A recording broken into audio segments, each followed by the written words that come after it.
Central de Notícias TV. A TV feita por você.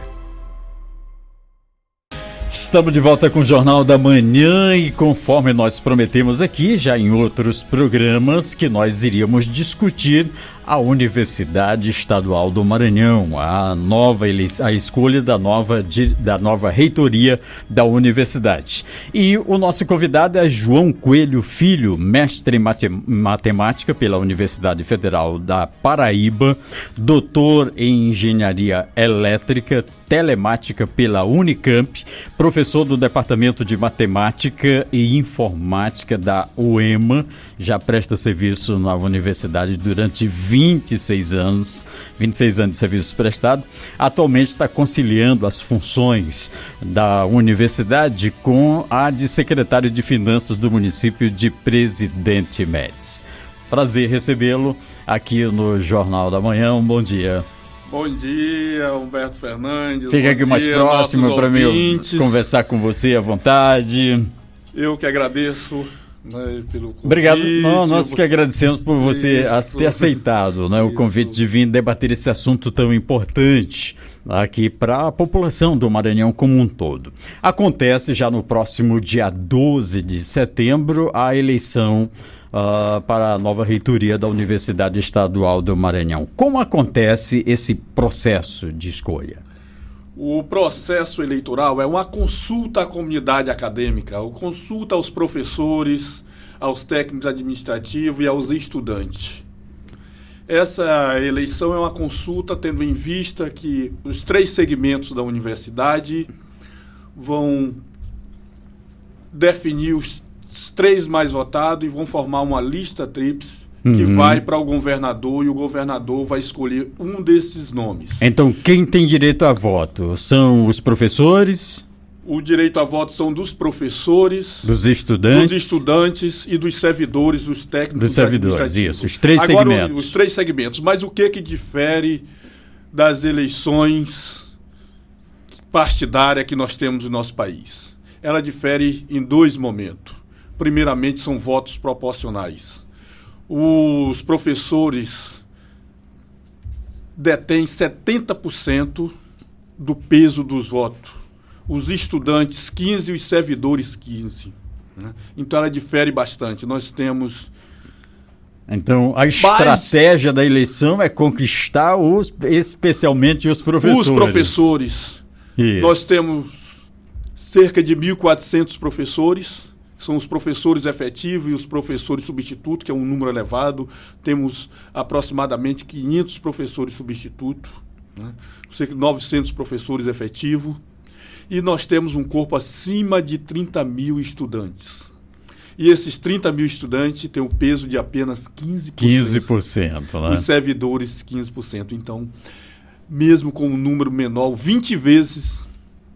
maior é o número de estudantes. Você acha justo esse tipo de escolha ou seria a oportunidade também de se começar a debater, discutir pesos iguais, por exemplo, para cada segmento? Nós defendemos, e uma das nossas propostas é o voto paritário. O que seria o voto paritário? Peso igual para todo mundo. Peso igual. 1/3 é o voto dos professores, 1/3 é o voto dos estudantes e 1/3 é o voto dos servidores. Isso já acontece em mais de 2/3 das universidades do Brasil. São poucas as universidades que usam peso. E o justo mesmo, Humberto, a gente sabe que é o voto universal. Né? Nós vamos ter aí eleições aí, principalmente as eleições presidenciais, e a gente sabe que o voto é o voto universal. O voto do deputado é o mesmo voto lá do trabalhador rural, o voto do empresário é o mesmo voto do gari, e assim por diante. Esse é o voto justo, esse é o justo voto universal, mas nós estamos defendendo o voto paritário, que já acontece em quase 1/3, né? E que fase mais de está? 2/3 das universidades do país é o voto paritário, 1/3 para cada segmento. Em que fase está as eleições?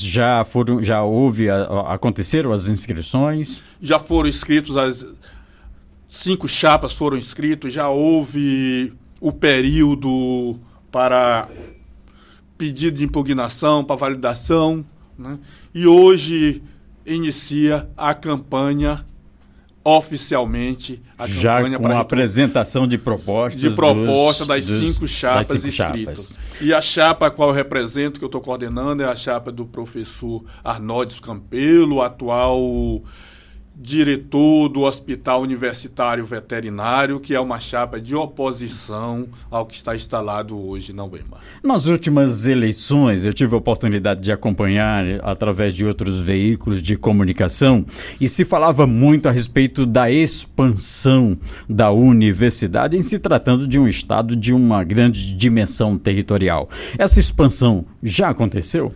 Somente para registrar, na última eleição, eu era o principal candidato de oposição. Inclusive, fui o segundo na lista tríplice. Né? Foi, né? Ou seja, poderia até ter sido nomeado. Exato. E nós estávamos pregando justamente essa expansão, essa interiorização e, principalmente, a descentralização. A gestão da UEMA ela é centralizada em São Luís. Só para te dar um exemplo, Humberto, se hoje tiver um problema elétrico lá em Timon, que é um dos nossos campos, desloca-se daqui de São Luís um motorista e um eletricista para ir resolver o problema em Timon. Demanda tempo, demanda gasto. Né? Muito mais. Então a gente precisa descentralizar. A expansão aconteceu, mas precisa descentralizar. Precisa descentralizar. Com mais autonomia para esses campos. Eles precisam ter uma alocação orçamentária para eles. Eles mesmos façam essa gestão, eles mesmos façam essa...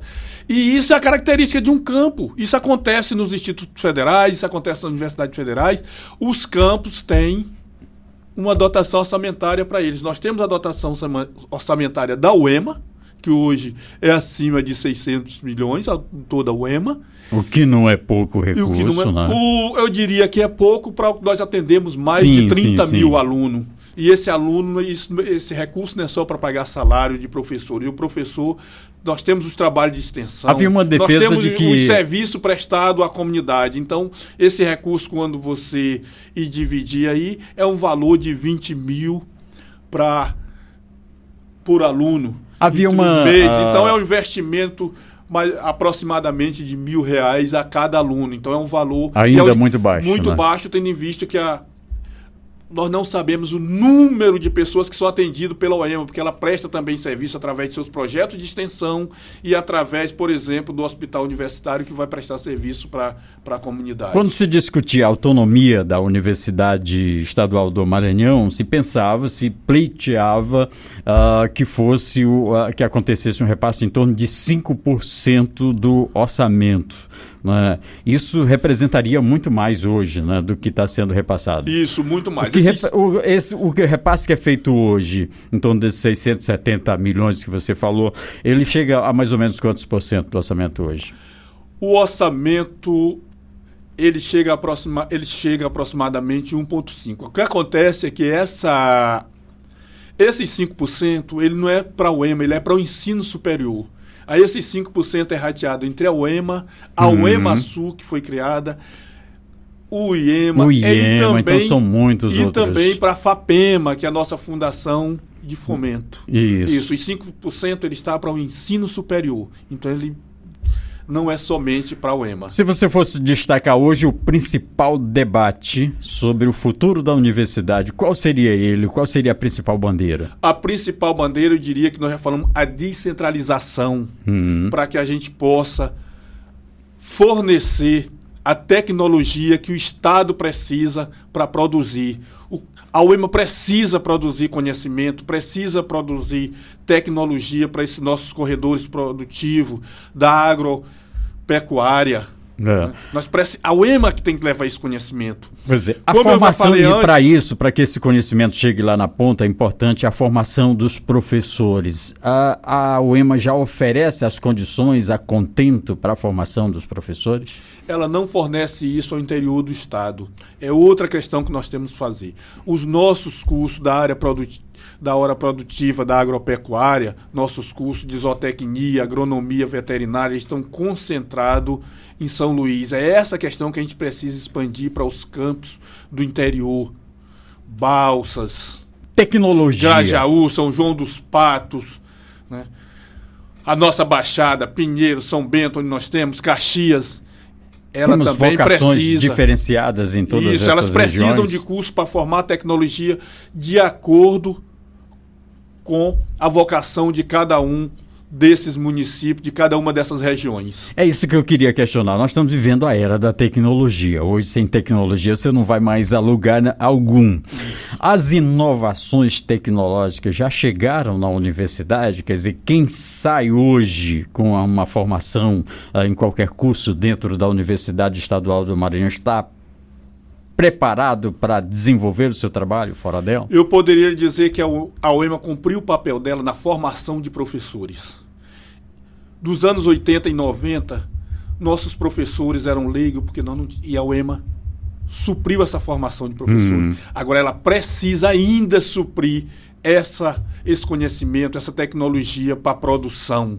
Essa é uma necessidade que a gente precisa levar para a UEMA e levar para desenvolver o Maranhão. A sua chapa está preparada para esse desafio? Nossa chapa está preparada para esse desafio. Agora, quando se entra numa eleição, tem que pensar também nas estratégias de como vencer, de como ganhar a eleição.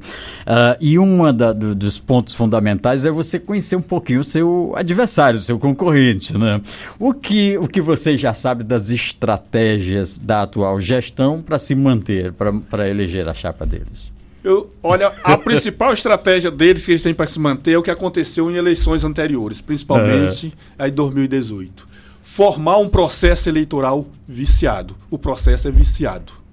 Eu lhe diria, a comissão eleitoral, ela já foi formada sem passar na ata do conselho universitário, sem consultar os estudantes para ter os representantes dos estudantes, sem consultar o sindicato para ter um representante do sindicato nessa comissão eleitoral. E quem é o órgão fiscalizador de tudo isso? Nessa comissão eleitoral, nós temos até assessor da reitoria nessa comissão eleitoral, conflito de interesse. O vice-reitor é um dos candidatos, né? Nós estamos solicitando o acompanhamento e o supervisionamento do Ministério Público dessas eleições, para que não aconteça os absurdos que aconteceram nas eleições de 2018. Você acredita que em 2018 eu precisei entrar à força em alguns campos? Porque eu precisava solicitar com antecedência uma solicitação ao diretor daquele centro para eu poder fazer campanha. Para poder ter acesso. Isso. Como é que Mas como eu estava como os alunos, desse? nós terminamos entrando quase que à força para fazer campanha. O meu vice-reitor em 2018 não conseguiu entrar em 2 campos. Simplesmente o diretor não deixou ele entrar. Como são 68 polos, 19 campos, então em muitos locais a gente não pode cobrir. Então a gente manda representante. Os representantes foram impedidos de entrar para fazer campanha. Quem tinha que ser o candidato. São 19 campos, 68 polos, é muito grande. E nós vamos ter praticamente 2 semanas de campanha. A eleição é dia 12 de setembro. Tudo bem.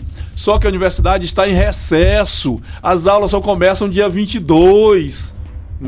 E a última semana antes da eleição, nós temos 2 feriados, 7 de setembro e aniversário de São Luís. Portanto, nós só temos 2 semanas para visitar 68 polos, 19 campos, ainda mais cobrir o centro de São Luís, né? Então, essa é a primeira estratégia dele, dificultar que as oposições façam campanha. Mas nós vamos dividir nosso povo e vamos visitar todos os polos, todos os campos, embora o nosso candidato não chegue em todos esses polos, em todos esses campos. Mas vamos mandar representante para levar nossas propostas de descentralização, de infraestrutura para a UEMA. A UEMA é uma universidade, a única universidade que não tem um centro de convenção.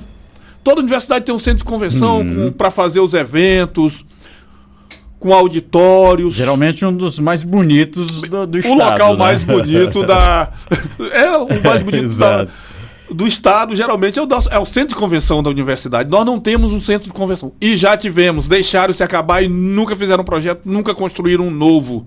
Se você entrar na UEMA, você vai ver lá um local caído, uma grande tapera, vai perguntar, isso aqui nos anos 80 foi o centro de convenção e hoje é uma grande tapera.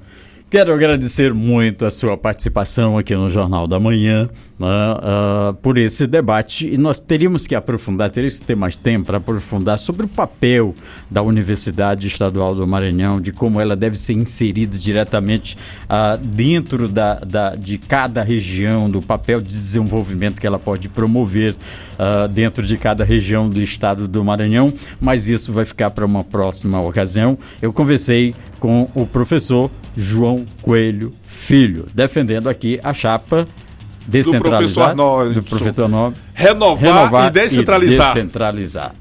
Obrigado a você. No próximo bloco temos muitas outras informações aqui no Jornal da Manhã.